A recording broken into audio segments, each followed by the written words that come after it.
Ladies and gentlemen, he is the one, the only, Mr. Al Snow. Mr. Snow, welcome to WGS Radio. How are you doing tonight, sir? I'm doing very well. How are all of you? We're doing just fine, sir. First of all my guests get this. Little applause. Applause. Applause. It is such a huge honor to have you join us tonight, sir. Well, thank you. I am very honored to be a part of it. Well, my first question is, a lot of people know you more for your work in the original ECW, but has anybody ever stopped you in the middle of the street and said, "Hey, you're that dude, Leif Cassidy"?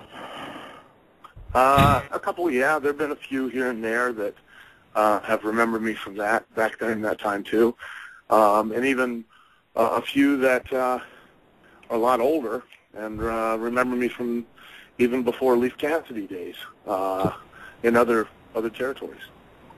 What was it like to work with Marty Jannetty? What kind of person was he to work with?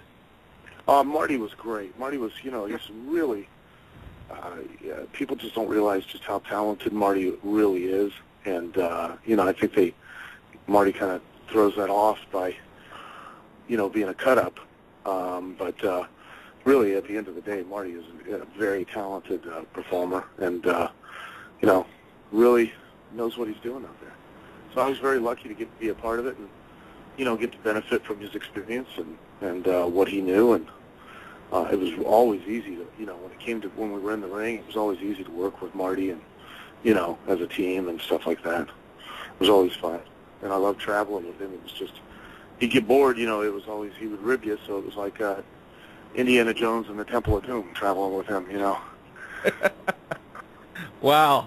That's an interesting reference there. Can you talk about the time when you first met Paul Heyman and got into ECW? Well, I had met Paul, long before I'd actually went to ECW, per se. And,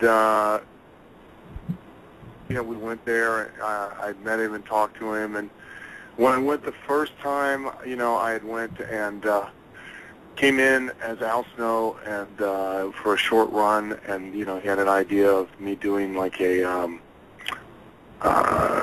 chameleon type of gimmick where I would wrestle everybody. I would wrestle because I was able to wrestle pretty much any style. So I was, I would wrestle everybody and copy their style and use it against them, so to speak. And that was the initial idea. But then I was approached by Jim Cornette, and then went to Smoky Mountain, and then from there into WWF at the time, and then from WWF back to ECW, and then from ECW back to WWE. Now, you said that you can pretty much do any style. Of all the styles that you can perform, which one is the hardest? None of them are really that hard. Some of them are harder physically, I guess you could say, or a little more challenging. But to be honest with you, it really comes down to it. They're really all really pretty simple. It's just, you gotta just, because as long as you know and remember what is really the only thing that's fake about wrestling, then it becomes pretty easy. I'd say the lucha style or the psychology of lucha is a little harder to understand and grasp when you first get into it than most any other one. That's for sure. And but the others are, I was able to adapt to the other ones a little simpler than the lucha. Lucha took a little while. Took a learning curve. How did the gimmick of you with Head come to be? How did it come to fruition? Well, that was a matter of simply a matter of where I had a lot of frustration at the time, personal frustration and professional frustration, and I wanted, was really just aggravated, and of course was pointing the finger at a lot of people other than the person that I should have, which was at myself.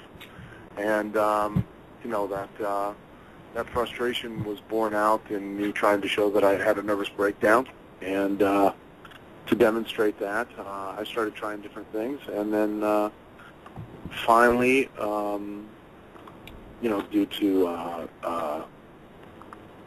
reading a book on abnormal psychology, I got a case study in there, and not to mention I'd had there was a thing where Mick was goofing around one time and in the back of the car on a trip, and I remembered that and how he was goofing around, and that was all kind of like the impetus that kind of gave me the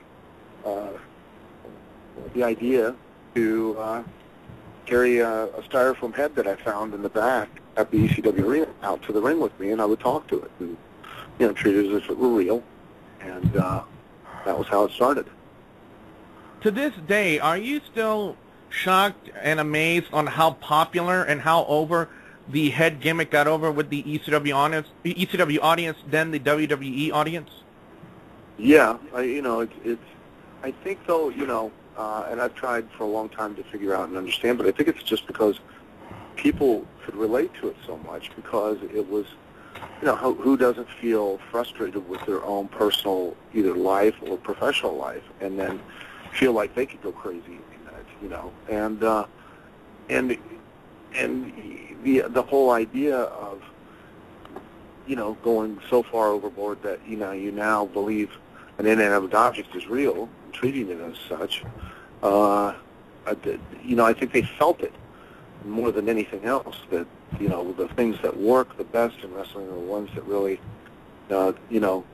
people can feel, and I really because of the frustration I felt, I really felt all of that I did with the head. I mean, I really felt like I was on the verge of having a nervous breakdown, even though I really wasn't.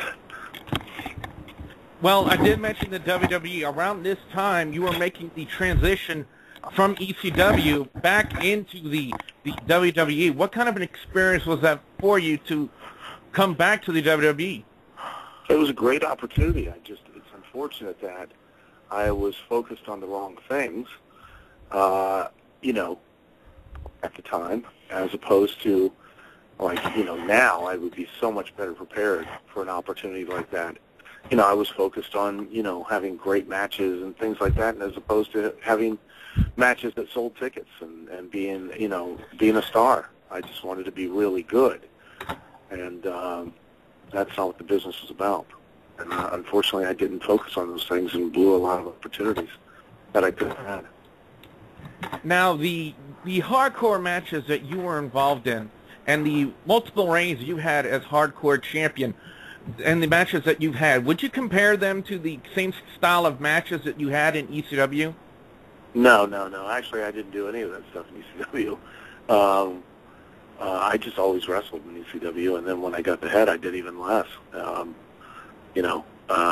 It was even simpler. But no, I didn't really do any of the quote-unquote, what you would call hardcore wrestling in ECW. Now, for years, I had always done lots of, stipulation matches or gimmick matches, street fights, and, anything goes, and, what do you call it, what they used to call lights out matches, non-sanctioned, the brass knuckle matches, you name them, strap matches, things like that. I always had done those for years, but when it came to ECW, I didn't do any of that stuff. I did very little of it because I was, the head was really, honestly, was so over that I guess I didn't need to. Now, I know you've worked with a lot of people over your career, especially in the WWE. Who are some of your favorite people to work with, and why?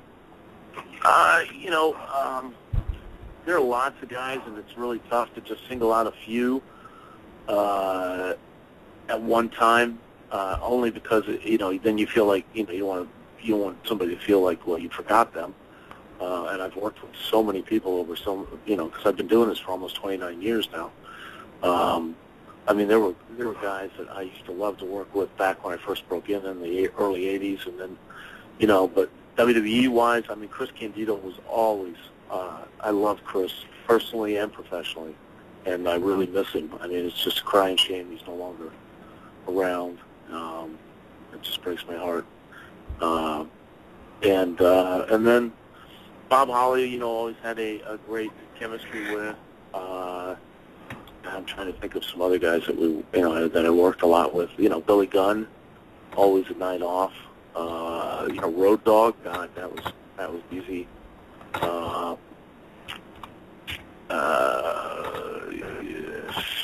You know, way back when, you know, trying to think of other guys way back in the early '80s I used to work with. I can't. Spike Huber was easy. Mr. Electricity, Steve Regal, you know, he was fun to work with. When I was doing the lucha stuff, there were one of the Mexicans, paratrooper, called himself paratrooper or whatever. You know, that was the English version. He was fun to work with him. Always had a good time. You know, I could go on and on because there's lots of guys out there. Brad Armstrong, you know, when he was on, man, it was so much fun to work with them. And then Ricky Morton and Robert Gibson, my God, that was a blast. Well, let me ask you this one. What about Steve Blackman, and how did the head cheese gimmick, how did that story angle get born? The way that the head cheese gimmick began was that, you know, they had an idea to, basically, they were already starting it, where we were doing 6-man tags, I guess, if I remember correctly, and I was like the odd man out, the third partner, you know, where there was a team like Bob and Crash Holly and myself, and then I forget who else it was and myself. But I think it was the third week, and it was somebody and myself, and I kept, at the end of the match, I would turn on the other two guys, or cause them to lose. I'd flip out, because I was supposed to be insane. So that was going to lead to where all of those guys were going to eventually show up and turn on me and, you know, want to kick my ass. And they would, and I would be left out off TV, you know, for a couple of weeks, you know, recovering, and as a result, I would be forced to, you know, look for help, and so they were going to start this campaign of vignettes where it was going to be, you know, the swarm is coming, you know, beware of the swarm, and it was going to show, you know, a bunch of like, you know, like a bunch of small woodland creatures attacking something, or like ants decimating a, you know, a carcass, or you know, locusts destroying a field. Just always small little things that would be, you know, destroying bigger things. And, you know, we built that up over several weeks, and then finally, when two of the guys that had attacked me were in the ring, you know, air raid siren would hit, and I'd come out to the ring and I'd point, and from all sides, you know, like an army of midgets would attack that were all dressed alike. They'd be at my command.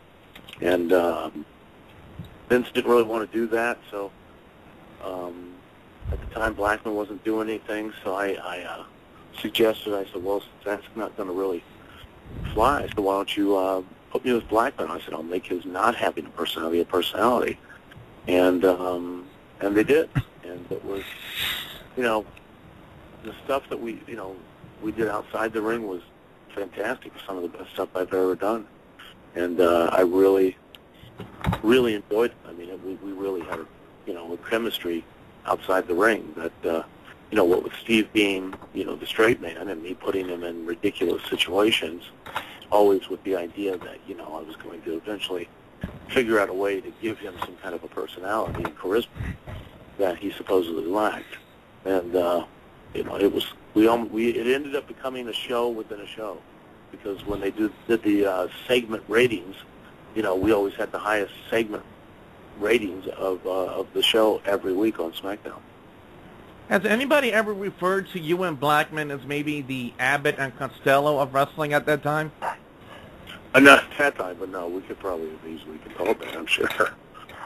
Well, Mr. Snow, I have the rest of my team, my WGS team. Would it be right if I introduced them to you? And I'm pretty sure they have some questions for you as well, sir. Would that be all right? It would be just tremendous. The first person I would like you to meet is my Blog/News news analyst. I call him the Shining Star, Rick Starr. You are on the line with Al Snow. Mr. Snow, thanks for coming. It's an honor to meet you. It's a pleasure meeting you there, Richard. Thanks. Well, you know, I read in your Wikipedia that you were a trainer, that you actually trained Mickie James. And now I know that she's over in TNA. When she was, when she was in OVWES, I did work with her, yeah. Yeah. Now she's over in TNA, and I want to know, like, how do you feel about that, and what are your thoughts on that? I think it's, I think she's a great addition. I mean, I think that she's doing a wonderful job there, and I think that, I'm really glad. I think TNA is lucky to have her. I think she's a great, going to be a great piece in the puzzle for the girls division. Okay. Now, you also, I believe it was Kenny Dykstra that you also trained. Yes. Okay. Mm-hmm. Now, I believe that there was a rumor that he was offered to come to TNA or something like that, and I believe he turned that down because it was quote-unquote not enough money, or he didn't want to go. He was happy wherever he was. What are your thoughts about that? Well, I guess if he was happy or wherever he was at, then he probably made the right decision.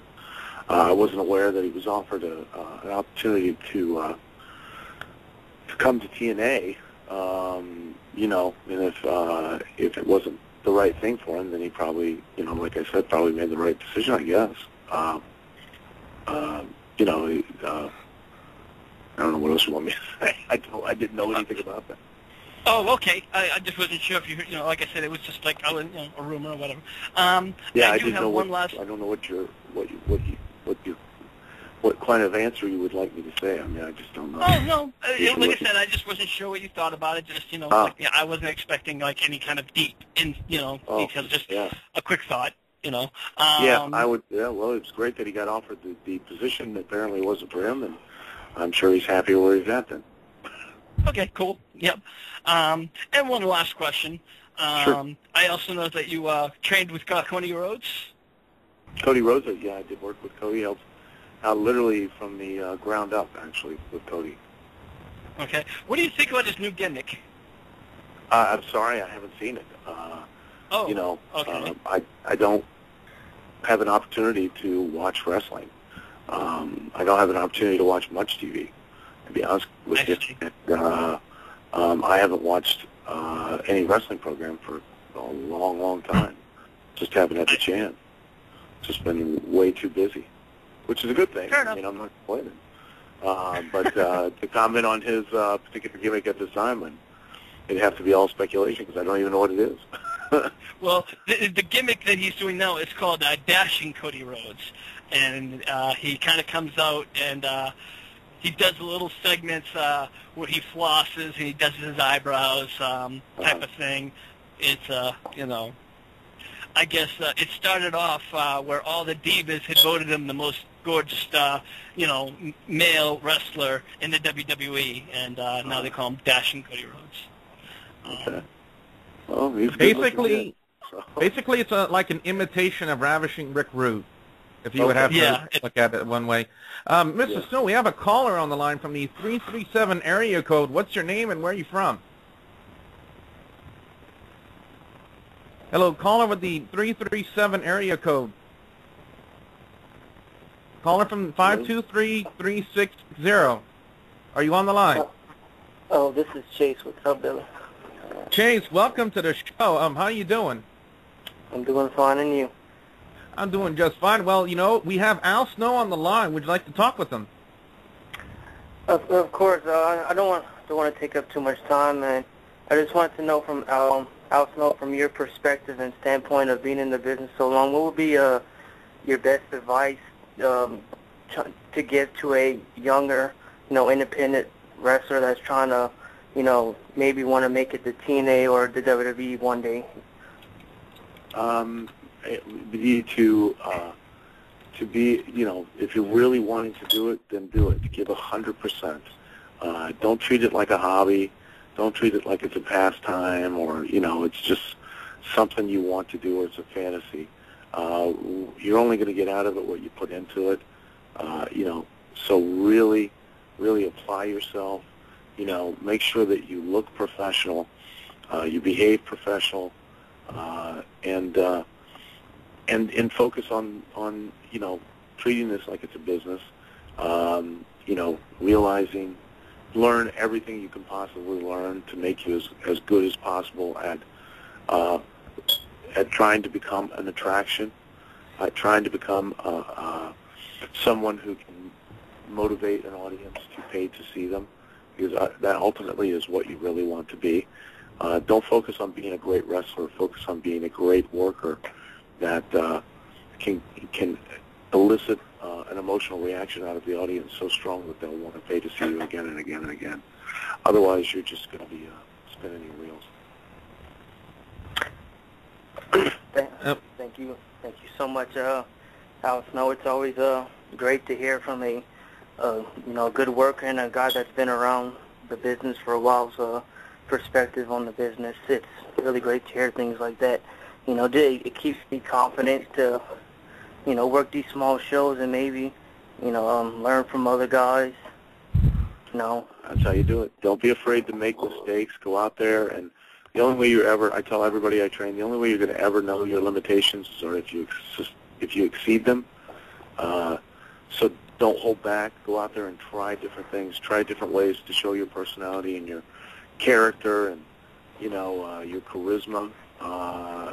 The worst that's going to happen is that you're going to make a mistake, and then you'll learn from that mistake, and you'll know what you did wrong and what worked and what didn't work, and then you'll be able to continue to learn. Otherwise, if you just go out there and play it safe every single time, you're never going to learn anything, and you're never going to develop, and you're never going to come close to your goal of doing this as a way to make a living. Thank you so much. Yeah, you're very welcome. Chase, thank you for calling in and calling into WGS Radio, and I hope you have a great night. You too. All right. Well, that was a very interesting call from Chase. That is Chase Matthews, by the way. Just to let everybody know that me and Chase are actually cool now. For those of you who already know the past situation that involved Chase and WGS Radio, everything is cool now. Everything is fine. So just to let everybody know that. Now, Mr. Snow, another person that's on the line waiting to speak with you, he is my pay-per-view review analyst, and his name, by the way, yes, I said his name is Ashley, and he is on the line. Ashley, you're on the line with Al Snow. Oh, hey Al, thanks for coming on the show. I just needed to clarify that because the last time, I think we had a few months back, we had Jerry Lynn, and he thought I was a woman just because of my name. But well, you never know with Jerry. He's a little goofy. So. I've got two questions. My first question pertains to you training up the guys in, was it 4 series of Tough Enough? Tough Enough, yeah, yes. Yeah. There's reports apparently that they're, due to the NXT show that they're doing not being a great success for pushing their talent in FCW, they're considering bringing back Tough Enough. Could you give us your thoughts on what it was like training up those young guys and your thoughts on the show coming back? It was terrific. I mean, I thought that, it was a great venue, terrific show. It was a great way to scout for talent. I mean, there were just so many positives about that show, and it was really a terrific time in my career to be a part of it. I was very lucky to be a part of the show, and I think that they should have brought it back a long time ago. They should never have gotten rid of it. I mean, it was just such a, whether I'm involved in it or not, it's just such a positive for the wrestling business in so many different ways. It's such a great vehicle as far as a infomercial for the wrestling business. It's a great way to expose the business to people that don't watch wrestling, which grows your audience. It is, it's a great way, like I said, to scout for new talent. It's a great way to, get people that do watch the wrestling business to gain a new respect for it. I can't say enough good things about it. It was a great time in my life. It was a great time, it was a great opportunity. It was a great thing to be a part of. I think that it was a huge mistake to not continue to do it. I think, and that was what gave UFC the opening to do the, Ultimate Fighter, which basically is nothing more, and they've even openly admitted the complete ripoff of Tough Enough. That is why, that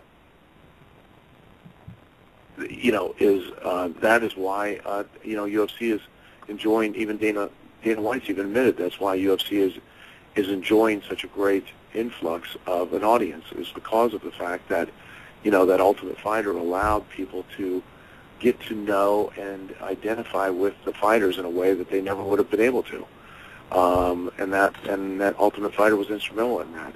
Tough Enough does the exact same thing, and it allows you to grow an audience that didn't exist before, because most people that watch, a lot of people that came up to me over the entire time that I was involved would be like, oh, I never watched wrestling, but I watched Tough Enough, and oh my God, I love it, and this and that, and then they would turn around and say, well, I didn't watch wrestling before, but I watch it now because I watched Tough Enough, and etc.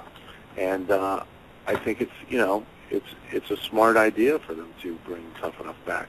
I'm just shocked that they haven't done it sooner.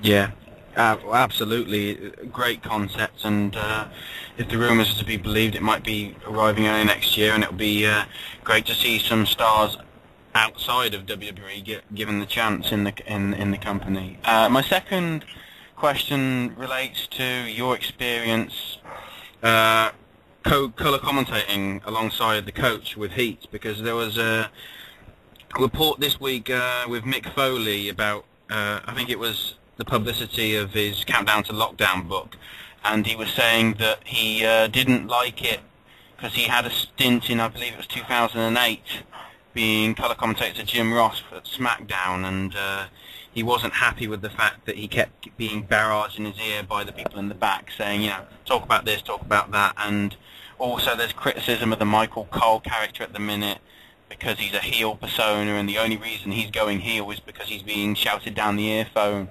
by Vince and everybody in the back. What was your experience colour commentating? I enjoyed it. I had a great time, and every minute of it. And I would, it's hard when you're doing Raw or you're doing SmackDown and Vince is producing you. He is aggressive verbally while he's doing it. That's for sure. But I was always doing mostly the secondary shows, and so I didn't interact with Vince except for the 2 times that we did do Raw. And and it's a little wearing, that's for sure. But it's nothing that you can't deal with, you can't handle. It was never that bad. It's frustrating, and but that's just how he does it, I guess. And Michael Cole is being a heel because Vince McMahon is telling him to be a heel. That's the way it works, not because Vince McMahon's yelling in his ear while he's doing the show, but because Vince McMahon said, I want you to go out there and be a heel commentator, or be more heelish, or whatever. And that's what Michael Cole does. Michael Cole's a very talented commentator, much more so than what he's given credit for. And, which is obvious, it's kind of hard when he's competing with JR. JR is just so good because he's done it for so long that Michael Cole gets a little overshadowed and, downplayed. But at the end of the day, Michael Cole's a very talented individual. And the reason that he's being a heel is because he's being told to be a heel. It's not because of the fact that, Vince is in his ear yelling at him that makes him come across like that. It's just that's what he was told when, before he even went out to put the headset on. Tonight you're going to be, we want you to be more like a heel. we're going this direction with you, and this is why. We're telling this story, and this is the part that you need to play. Okay. And that's what he does. Thanks for that, Al. Mm-hmm. The year is 2006. Vince McMahon brings in his own brand of ECW. What were your initial thoughts when the product first started, and then looking back on it, the way the product turned out? Thought it was an opportunity for more people to get more work more often, so it was a good thing. The problem was that it never quite caught on, and it never quite took off. Everybody condemned Vince, saying, it's not ECW, blah blah blah. But you're right in the sense that it's not going to be, and never would it be, the original ECW, for a number of reasons. One is that it's being done by Vince McMahon, so it's going to have a different look and a different feel just because it has a different promoter with a different vision. But the other main reason is that the original ECW was directed towards and marketed towards such a very small segment of the audience, and that was what led to its demise.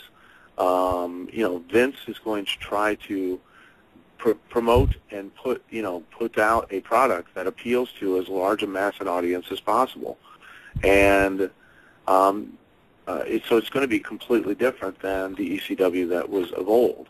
The other reason is that the ECW that existed at that time, it was the right thing at the right time for the right reason in the right place. It's however many years it's been since, and so now it's a completely different situation, different time, different talent pool. I can go on down a list of reasons why it's just, it had its day, it had its time, and something else may eventually become as hot as that did, but in a different way for a different reason. Everybody will, it's gonna, it's just like what the old ECW was, but it won't be, and nor will it ever be, because that had its day and had its time, and I don't think that you'll ever see it again. Another person that's on the line is Andy. He's also a part of my team. Andy, you're on the line with Al Snow. Hi, Al. It's a pleasure to meet you in the UK. Hello there, Andrew. A couple of questions. The first one, you were involved in a film, I suppose you can call it a film, called Bloodstained Memoirs. Are you happy with the final finished product? If so, have you seen it? I'm trying to remember, because there were two that were done in England and that I was involved with. Is if I remember correctly, the Bloodstained Memoirs is where I'm just like a host, and I throw to the different interview segments or whatever with the different guys. Yes, that's correct. Yeah, it's basically a behind-the-scenes wrestling. Yeah. I think it's done very well, but unfortunately, most of the wrestlers portray the business as being a lot more sour than what it actually is. And that's just the nature of the wrestlers. Everybody must understand something about wrestlers. They are the biggest group of egotistical, and I am one, and been one for 29 years. So it's not like I'm talking out of turn. I'm talking about myself too. Biggest group of egomaniacal, needy, self-serving, arrogant, bunch of bitches on the planet. At the end of the day, they're getting paid sometimes large amounts of money to go out and basically fake fight another man in his underwear all over the world. And then you could pay $1 million a year to a wrestler, have him wrestle one night a year, and he'll find something to bitch about. That's just their nature. They always look at the negative, and they take for granted how really lucky and fortunate they are to get to do what they're doing. I mean, they don't appreciate it for what it is, and I think that's unfortunate because that part of it, that aspect of it, I think that came across a little bit from everybody that was interviewed, and it's too bad that's the impression that's given, that this business is such a horrible business. Which, if it's so horrible, why are you in it? I mean, it's just, there are certain aspects of it that do suck. are always going to suck. Yeah, it's just the wrestling business.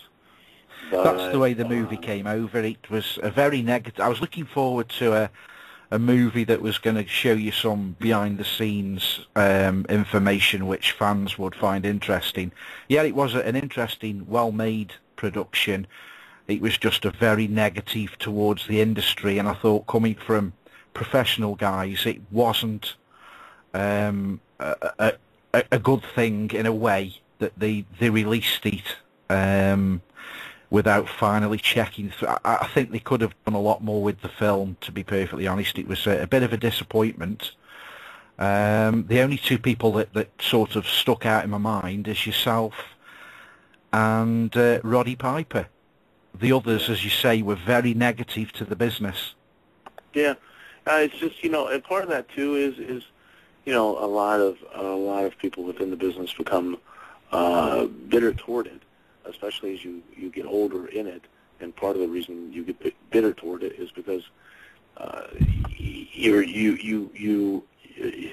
Terry Taylor said this best, that for those of us that are within the business, or even athletes, not like a regular person. A regular person has to reconcile one death. That's your physical death. For us, we have to reconcile ourselves with the death of our career first, and then our physical death. And sometimes it's harder to reconcile that death of your career because you have to go on and live and still be alive after the death of your career, as opposed to the physical death. And when you pursue something with such desire and such passion, which a lot of times, being in the wrestling business and getting to a certain point takes so much desire and passion and sacrifice, and it becomes really, for a lot of these guys, it becomes not what they do, but who they are. Then it's really tough to reconcile that death or the coming of that death. And as a result, they start to develop a bitterness, because they're losing that thing, and they're seeing others that they now envy or are jealous of, because those guys are now having what they used to have, and will have it for a lot longer. Yeah. One final question: is there anything in wrestling that you wish you'd done differently, or is there anything that you'd still like to achieve before you finally hang up the boots, as they say? There's tons of stuff I'd love to do differently. I mean, there are tons of opportunities and chances to make money and to be more prevalent within the wrestling business that I screwed up, and due to inexperience or etc. that I just I wish I could go back and do again. Absolutely, there's tons of those things. As far as anything that I have not done yet within the wrestling business, the one big thing that I would still want to do, of course, would be to be a world champion. A legitimate world champion. For somebody at some point in time. I never, just because that's part of why you're in the wrestling business. And I'd still like to, have that chance or that opportunity to do that. The likelihood of it happening, probably slim and none, and I think Slim went out the back door. But, but that's still there. I mean, that's still that desire to want to be there, because I really, truly still love to perform. I still love to go out in the ring and give every bit that I can, and try to make sure that people that pay to see me get their money's worth. It would be a big compliment to get one chance, one more opportunity to have something like that before I finally say, well, that's it, I'm done, I'm finished. Let's call it quits. Hopefully that won't come very soon, as you've been entertaining not only the UK, but I think worldwide, with your sense of humour and what you've done and what you've achieved. All I can say is it's a pleasure to actually speak to you. And well, thank you. Hopefully your career will go on from strength to strength. Well, I hope so too. Fans, Thanks you for still taking have the time to speak to me. Fans, you still have time to call in and ask Al Snow a question. The number to call, 1-877-604-2496.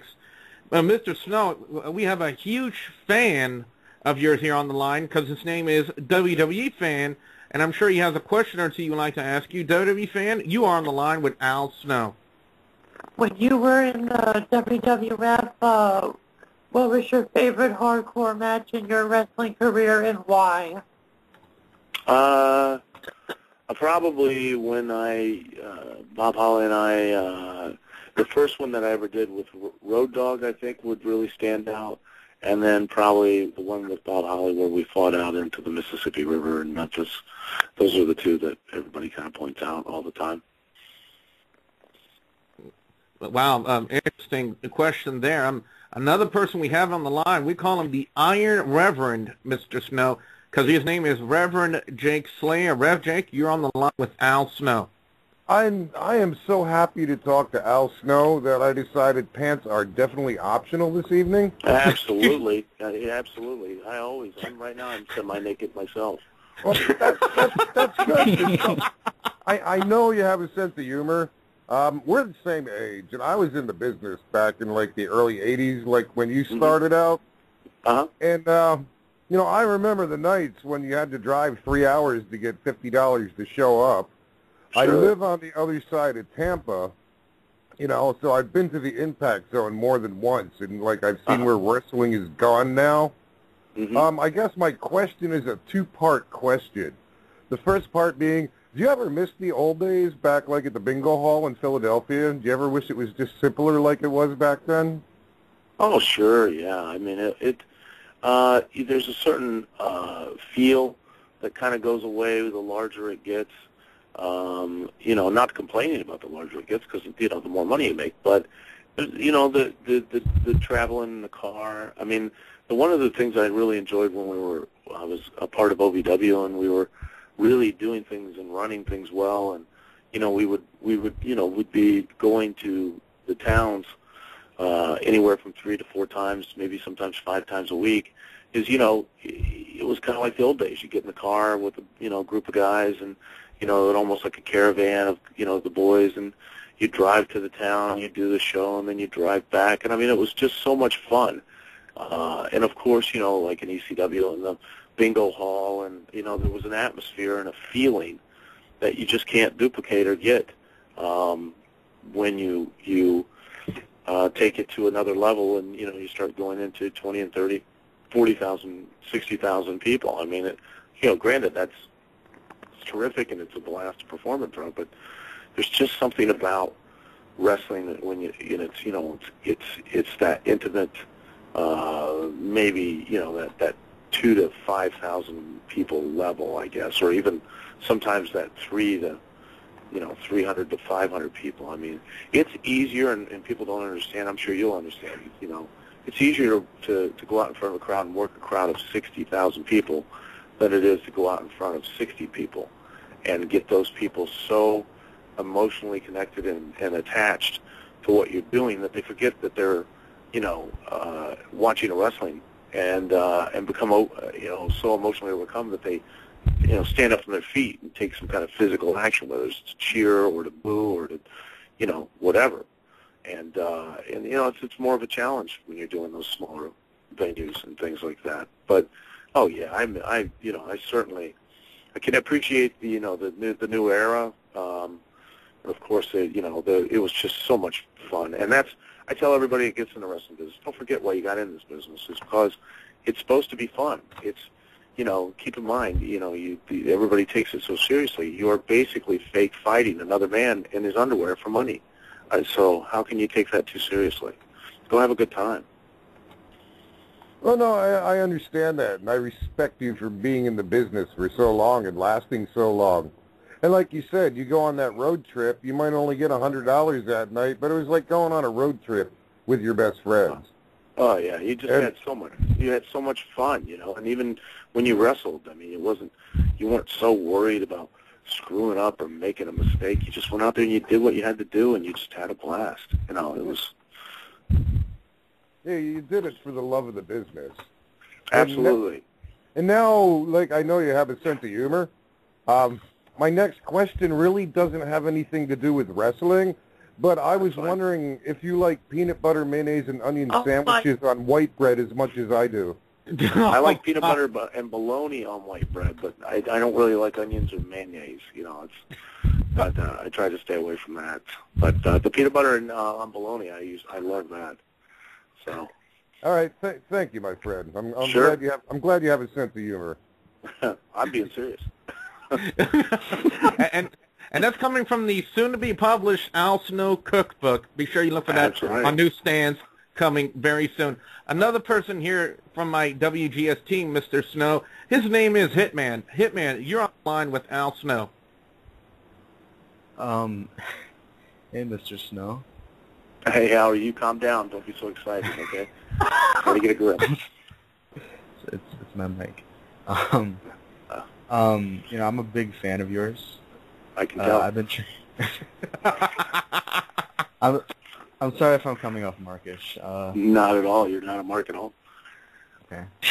You're on a wrestling radio show. I mean, you couldn't be a mark.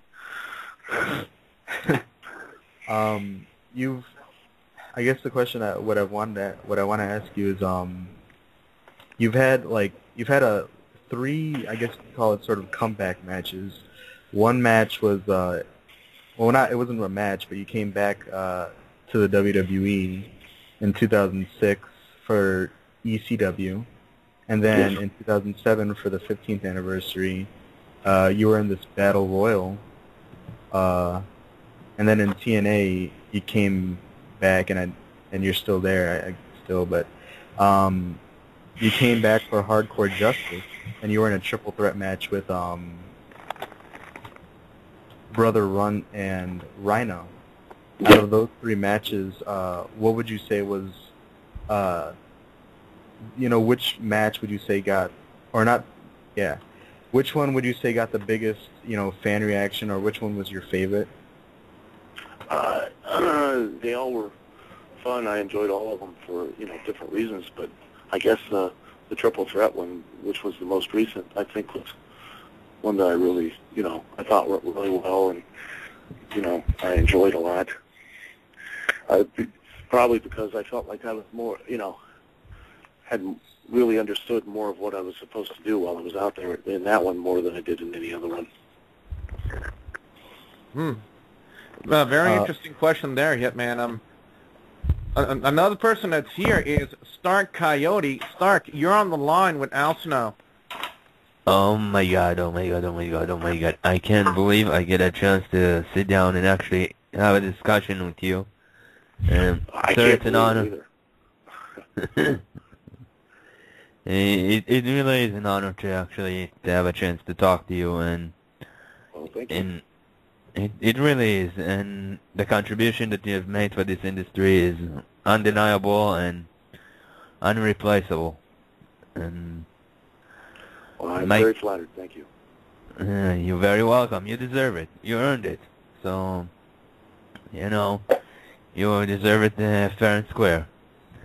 My question, actually, at the time that you started to train back in your early days, have you actually got a chance to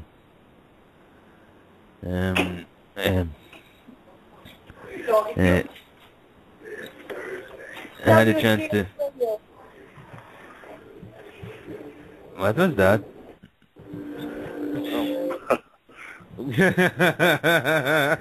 I don't know. I'm waiting for your question. I'm just curious. Yeah. Well, have you ever got a chance to work with legends from the 60s, 50s, as a training exercise? Sure. Well, when I first broke in, all the guys that were in the wrestling business at the time had been wrestlers that had been wrestling since, some of them since, at that time, since the 30s. And a lot of the guys did work with me, and take me aside. And, they didn't really ever show me the real ins and outs to really smarten me up to the business, but they would, like, the physical aspects of it, of, how to wrestle and, different holds and different reversals and switches. And, because at that time there were almost every guy that was in the business to some degree or another was either a shooter or a hooker. And I got the opportunity to work with a lot of those guys and had a lot of those guys basically stretch me and beat me up and, teach me things. And, I felt really fortunate to have that opportunity. One of the guys that was like a mentor or whatever, one of the many guys was Al Costello. And Al Costello was originally, he started wrestling like in 1939 or something, and I broke in 1982, and Al had, come from Australia, and that, brought the whole tag team thing. I mean, that's basically when you ever hear, they used to refer to tag team wrestling as Australian rules tag team wrestling. That was the guy that kind of brought it over, instituted that. So, to get a chance to learn from a guy that has had experience since, 1939, and it was 1982, he'd been, working for 50 years or whatever. It was amazing, and he was an old hooker, and taught you all kinds of interesting and unusual ways to hook a guy and hook a joint or take a guy down, and so I was really lucky. There was Wilbur Snyder, there was was a shooter. I could go on down the list. Les Thornton. I mean, all kinds of guys that were prevalent in the business at that time that would show you things. Most of the time it was just showing you as they abused you, but you would learn. And I still remember. I've probably forgotten more stuff than a lot of people know, and that's not bragging. It's just because I was so fortunate to get to break in at a time when so many guys had been around for so long. Ladies and gentlemen, that's probably the only time you'll hear the phrase "hook a joint" and it will have no drug references whatsoever. None whatsoever. Yeah. All right, well, Mr. Snow, another person we have on the line, I do believe Cody Hawkins. Is that you? Yeah, that's me, brother. How you doing, Billy? I'm doing just fine. Well, we have a very special guest on the line. Al Snow is here. You're on the line with Al Snow, Cody. Oh, my God. Oh, man, it's a pleasure to hear from y'all. I mean, shit, I remember whenever I watched during the Attitude Era, man. Really amazing situation there. Hi. Hi. But, whenever I first started watching, watching the pro circuits and everything, I had first seen you also whenever you were in the Attitude Era for the World Wrestling Entertainment. Yeah, I was really, I really admired the gimmick and everything, and it's like, wow, it's like one of a kind. Yeah, well, thank you very much. I appreciate you being a fan, because if you weren't a fan, I wouldn't have a job. So. Yeah, myself, really, kind of like currently in training right now with LCW and everything, and me and my partner Chase Matthews, which we are the White Trash Posse, which is pretty interesting little thing going, but anything to get toward tag team goal, and that's all that matters here. Well, that's good. Wish you the best of luck. Just take it seriously and apply yourself, and really pursue it with passion. Yeah, we'll do that. I mean, ever since I was not to bring up pardon my French, but knee-high to a jackass, I've been wanting to get into this. Ever since I was a little kid, watching watching it on Saturday mornings as a little kid, 3-4 years old, and now, after all that time, I'm finally able to live that as an independent. I'm hoping I can get a little further. Maybe one time maybe down here in Louisiana.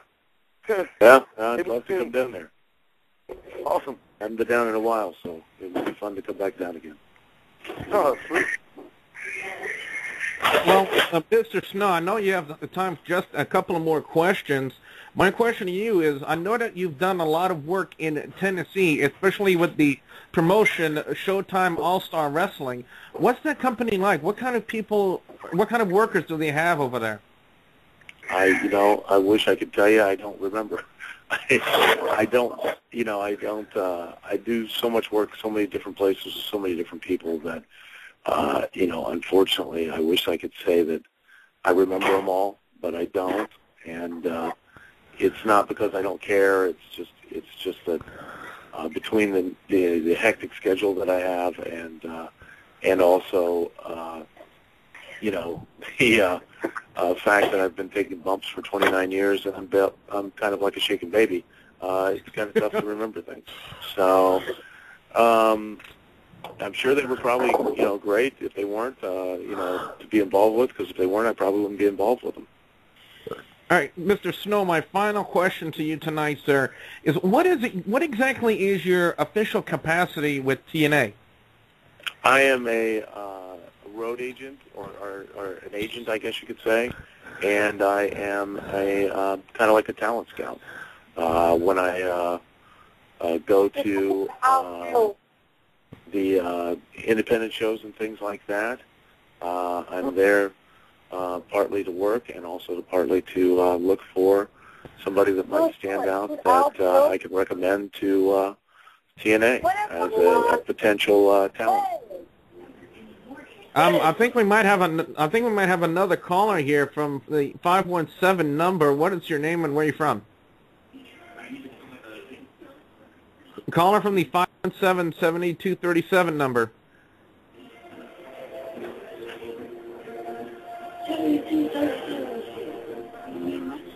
And goodbye.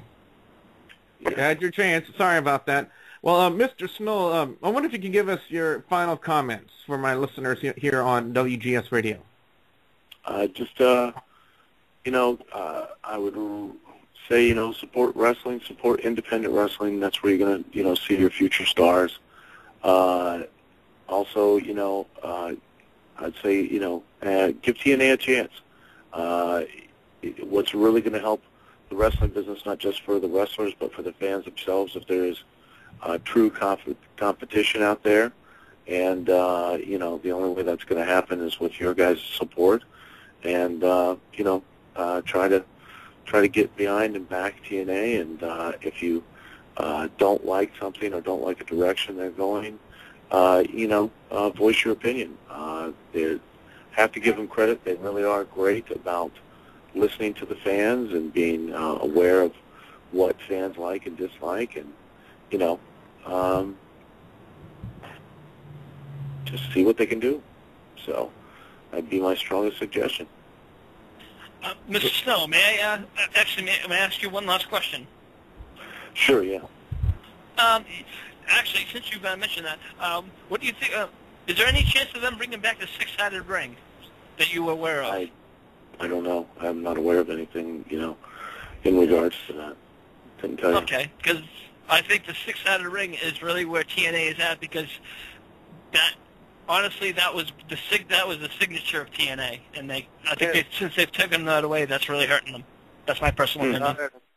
I agree, man. That made TNA what it was, I mean, it was perfect for your high flyers, perfect for your technical superstars, and I mean, most of your tag team superstars would use that six-sided ring to their advantage. It kind of sucked whenever Hogan ended up changing it back to the four-sided, which that's how it began, as TNA NWA, but I just wish they would have never changed that, because like I said before, it made TNA what it was. That's what made them different from other superstars, like from other big wrestling organizations. Yeah.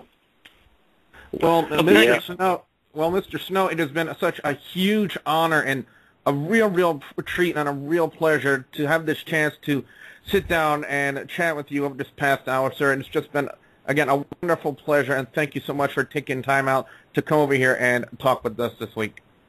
Well, thank you guys very much, and I appreciate the opportunity, and, hopefully I'll see you guys at the shows. All right, Mr. Snow, before you go, I want to go ahead and play you out with this. I'm pretty sure that everybody knows what this is. What does everybody want?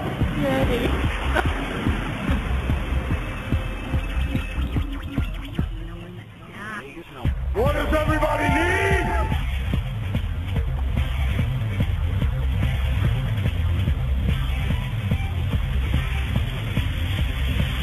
What does everybody love? Ladies and gentlemen, Al Snow. Again, thank you very much. Thank you. You guys take care. Applause, applause, applause.